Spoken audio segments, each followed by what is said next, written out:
A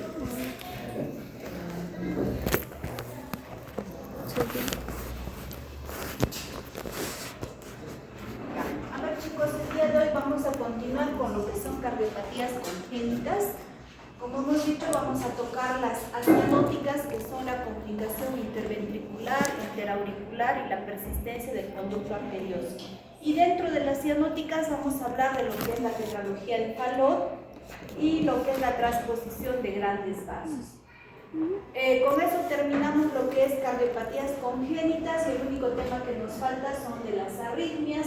Arritmias vamos a dividirlas, ¿no?, entre taquiarritmias y bradiarritmias, y hoy día vamos a avanzar hasta donde se pueda. Recuerden que solamente nos queda una clase porque el examen va a ser el día 17 y el subsanatorio es el día 19, entonces ya no hay tiempo para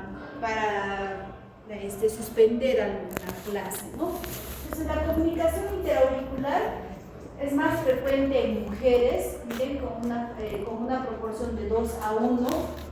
Hay un síndrome especial que es cuando junto con la comunicación interauricular va asociado a la estenosis mitral y se conoce como el síndrome de Gutenberg. Sin embargo, no es muy frecuente, ¿no? Lo más frecuente es que la estenosis mitral sea de causa de la cardiopatía, una secuela de la cardiopatía reumática. Lo más común es que la comunicación interauricular se asocie con la insuficiencia de la válvula mitral. Eso puede ser, sobre todo en pacientes que tienen prolapso de la válvula mitral, es común que se asocie a una comunicación interauricular. Cuando decimos foramen oval, el foramen oval, chicos, es la comunicación interauricular pero pequeñita, ¿no?, menos de 3 milímetros. Muchas personas pueden tener el foramen oval permeable toda la vida y no saber qué tienen, no darles ninguna molestia. Sin embargo, hay otras personas que sí en la adultez pueden hacer, por ejemplo, un DCB, ¿no?, y buscamos la causa y es un foramen oval permeable. Pero en la mayoría de los casos pues puede pasar asintomático sin dar complicaciones. Entonces el foramen oval es esa comunicación entre las aurículas pequeñita, menos de 3 milímetros. Si es ya más de 3 milímetros, o sea 4 milímetros o más, ya estamos hablando de una comunicación interauricular. Este foramen oval se cierra al momento del nacimiento, ¿no?, donde el neonato hace la inspiración forzada, aumenta lo que es la hipertensión pulmonar y hace que se cierre el foramen. Algunos bebés también pueden tenerlo permeable un tiempo, pero lo más frecuente es que hasta los 4 meses la mayoría se haya cerrado. La comunicación interauricular puede ser de varios tipos. Primero, el ostium secundum. El ostium secundum es el más frecuente, ¿no? Hasta en el 90% se presenta de esta manera. Se produce por una excesiva resorción del septum primum o ausencia del septum secundum, ¿no? Se asocia a prolapso de la válvula mitral, como ya hemos dicho, y no tiene nada que ver con los cojinetes endocárdicos. El ostium primum tiene una presentación menos frecuente, solo del 5%. Se produce, en este caso sí, por un defecto de los cojinetes. Se asocia también a una comunicación interauricular tipo aurículo-ventricular, o sea, que tenga conjuntamente una comunicación interventricular o alteraciones como el prolapso de la válvula mitral.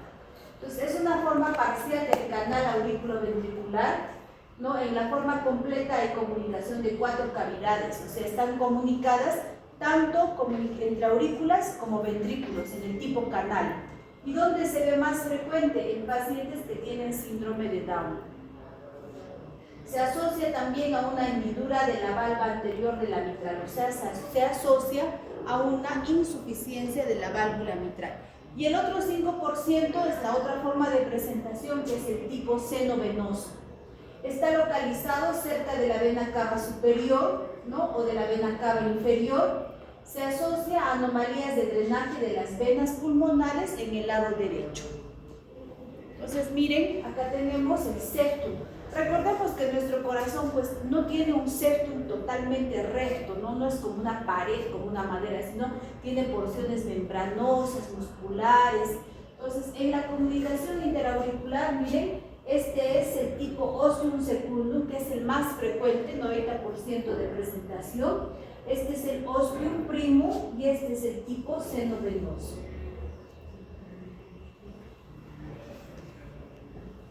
Entonces, miren acá, por ejemplo, tenemos una comunicación tipo ostium secundum. Miren dónde está la comunicación entre ambas aurículas. Y acá, miren, está casi debajo de la arteria pulmonar, ¿no? Este es un tipo seno venoso. En cuanto a la fisiopatología, sabemos que las cavidades izquierdas son las que manejan más presión. Entonces, ¿qué va a pasar? Al haber una comunicación, la aurícula izquierda va a mandar la sangre hacia la aurícula derecha por ese agujero, porque la aurícula izquierda tiene mayor presión. Entonces va a haber un cortocircuito o un shunt de izquierda a derecha. ¿Qué va a hacer la aurícula derecha? Se va a sobrecargar de volumen porque está pasando sangre de la aurícula izquierda. Esta sangre, ¿a dónde refluye? Hacia las venas pulmonares. Por eso se produce sobrecarga pulmonar, hipertensión pulmonar. Va a haber en algunos casos, cuando ya el paciente, por ejemplo, no sabe que tiene esta patología, no recibe tratamiento quirúrgico, ¿qué va a pasar? Cuando pasen los años, la sangre que está pasando de la aurícula izquierda a la aurícula derecha, ¿qué tiene que hacer la aurícula derecha? También tiene que aumentar su volumen, dilatarse, y en algún momento va a aumentar la presión, que va a igualar la presión de la aurícula izquierda. Entonces, ¿qué va a hacer? Que la sangre también pase de aurícula derecha a aurícula izquierda. Esto se conoce como el síndrome de Eisenmenger. O sea, cuando hay una inversión del flujo, en este caso pasa sangre de aurícula derecha a aurícula izquierda. Entonces, fíjense, por ejemplo, acá, ¿no? Miren, tenemos esta comunicación interauricular. Normalmente la sangre va a pasar de la aurícula izquierda a la derecha, pero cuando ya después de un tiempo, sobre todo si es una comunicación grande, en la aurícula izquierda también va a aumentar su presión y va a pasar sangre hacia la aurícula izquierda. Ese es el síndrome de Eisenmenger. En cuanto a la clínica, la mayoría son asintomáticos, o sea, puede haber personas que nunca se enteraron que tienen comunicación interauricular y pasan pues totalmente asintomáticas.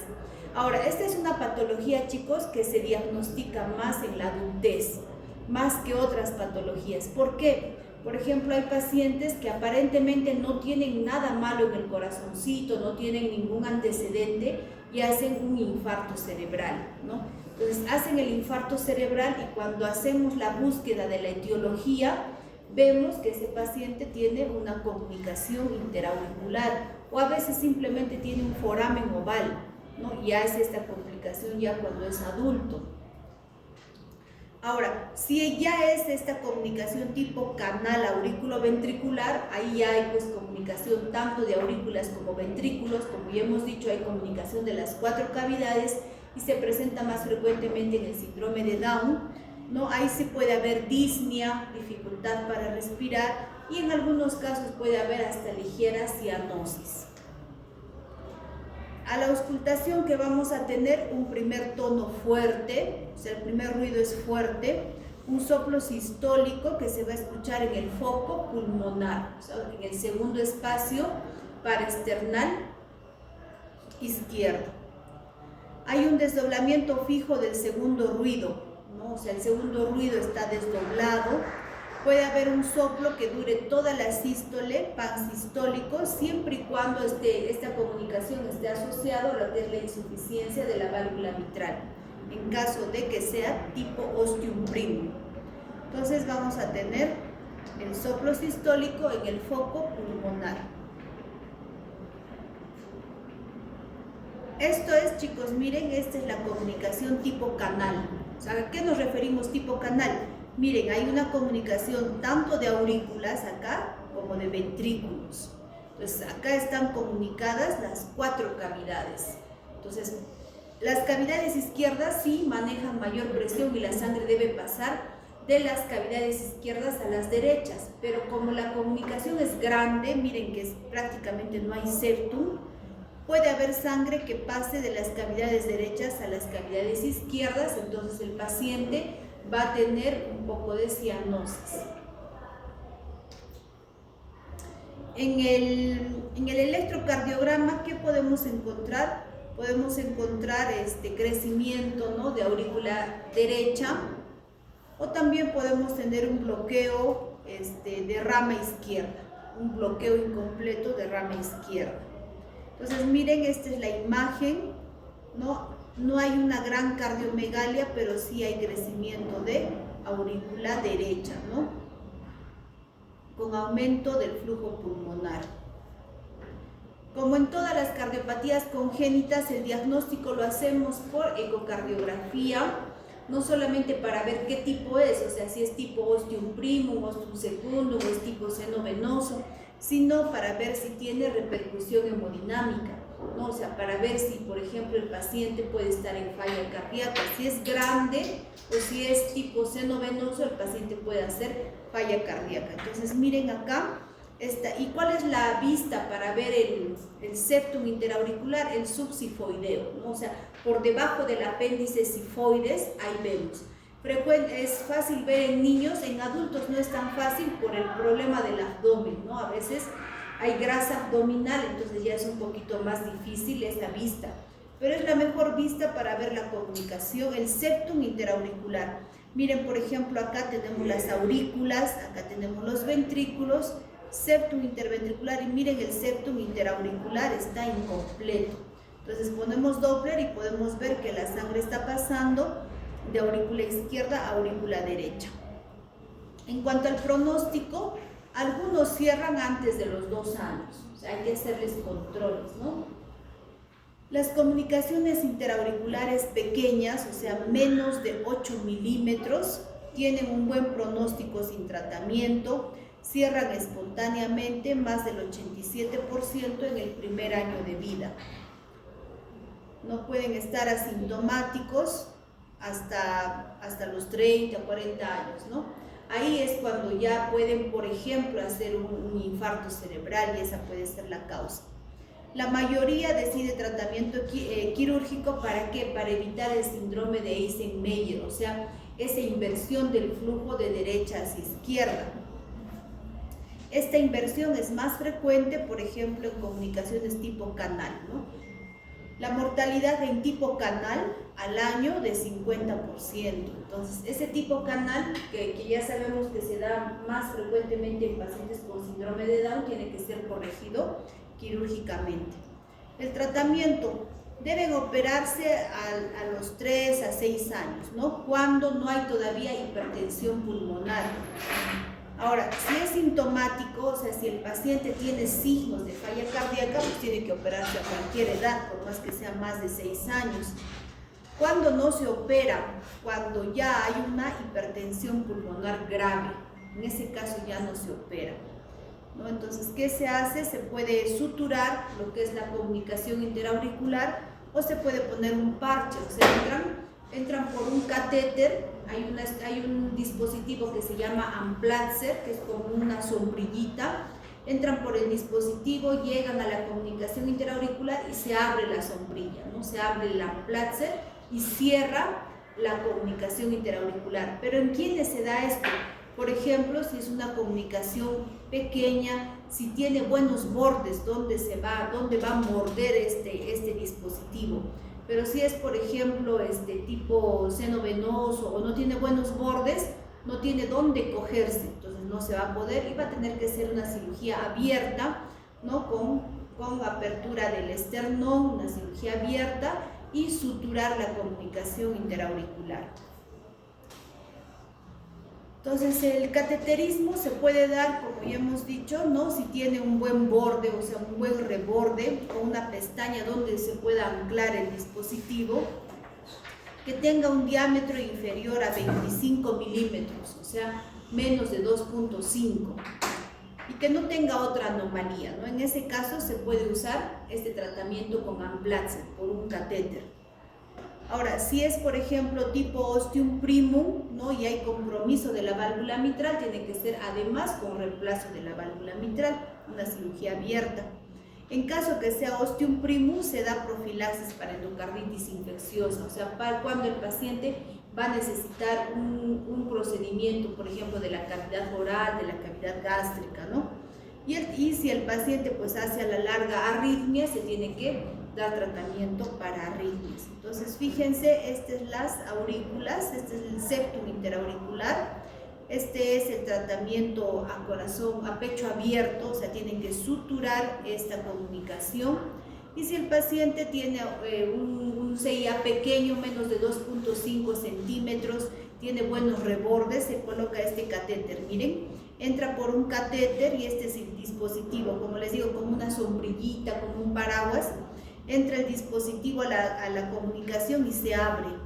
Entonces ahí se coloca como un parchecito que va a cerrar esta comunicación interauricular. Este es el dispositivo, el Amplatzer. Esto con respecto a lo que es comunicación interauricular. Ahora vamos a ver lo que es persistencia del conducto arterioso. El conducto arterioso, chicos, recordemos que está permeable en la vida fetal, ¿no? Porque en la vida fetal tiene que pasar sangre de aorta a arteria pulmonar. En la vida fetal, pues la oxigenación no se da por los pulmones, sino se da por la vena umbilical, ¿no? Entonces, miren acá, esta es la comunicación interauricular. Miren, esta es la aorta, ven acá el callado de la aorta, esta es la arteria pulmonar y miren este conducto, ¿no? Que ha quedado permeable. O sea, acá hay una persistencia del conducto arterioso, miren, entre aorta y arteria pulmonar. Generalmente este conducto se tiene que cerrar después del nacimiento, ¿no? Entonces, primero hay un cierre fisiológico y luego es un cierre anatómico. Entonces, se cierra generalmente a las 10 a 15 horas después de nacer. Dura un poco más de tiempo abierto cuando los neonatos son prematuros. El mecanismo es por disminución de las prostaglandinas E1, E2 y 2, ¿no? En su menor sensibilidad por aumento de oxígeno. Las primeras 12 horas hay migración de músculo liso, acercamiento de la íntima, plegamiento y cierre de este conducto. Hacia las 2 a 3 semanas se produce la fibrosis de la capa media y de la íntima y hay formación de ligamento y cierre del 90% hacia las 8 semanas, ¿no? Si hay una alteración es por mayor sensibilidad a las prostaglandinas, por ejemplo en prematuros, o una mala migración del músculo liso. La evolución, ¿qué va a pasar? Hay una comunicación entre aorta y pulmonar. ¿Quién tiene mayor presión? Obviamente la aorta. Entonces la sangre va a pasar de la aorta hacia la arteria pulmonar. Por eso es que pasa sangre oxigenada a la pulmonar y es una cardiopatía acianótica, ¿no? El paciente no tiene por qué tener cianosis. Pero recordemos que la aorta tiene alto flujo, ¿no? Porque la sangre llega con fuerza hacia la aorta. Entonces va a pasar sangre tanto en sístole como en diástole hacia la arteria pulmonar. Entonces va a haber un shunt de izquierda a derecha, aumenta el retorno venoso al lado izquierdo con mayor trabajo, se va a dar hipertrofia y dilatación del mismo. Entonces, la evolución, según el grado, si es moderado o severo, se tolera o no, ¿no? Si es pequeño puede ser tolerado. Luego, si es grande, o sea, si es moderado o grande, el paciente va a hacer signos de falla cardíaca, puede hacer edema pulmonar, retención hídrica, va a haber hiperflujo pulmonar, ¿no? Y se va a producir hipertensión pulmonar, va a haber crecimiento de cavidades derechas y el shunt pues se puede invertir también de derecha a izquierda después de un tiempo. Entonces miren, esta es la aorta, como ven, ¿no? Que sale del ventrículo izquierdo y esta es la pulmonar que llega al ventrículo derecho y miren este conducto, ¿no? O sea, se queda permeable y la sangre va a pasar de la aorta hacia la arteria pulmonar. En cuanto a la clínica, estos pacientes, si es moderado a grande, no suben de peso, o sea, no hay crecimiento adecuado en peso, en talla. Los pacientes pueden presentar signos de falla cardíaca como lactancia entrecortada, sudoración.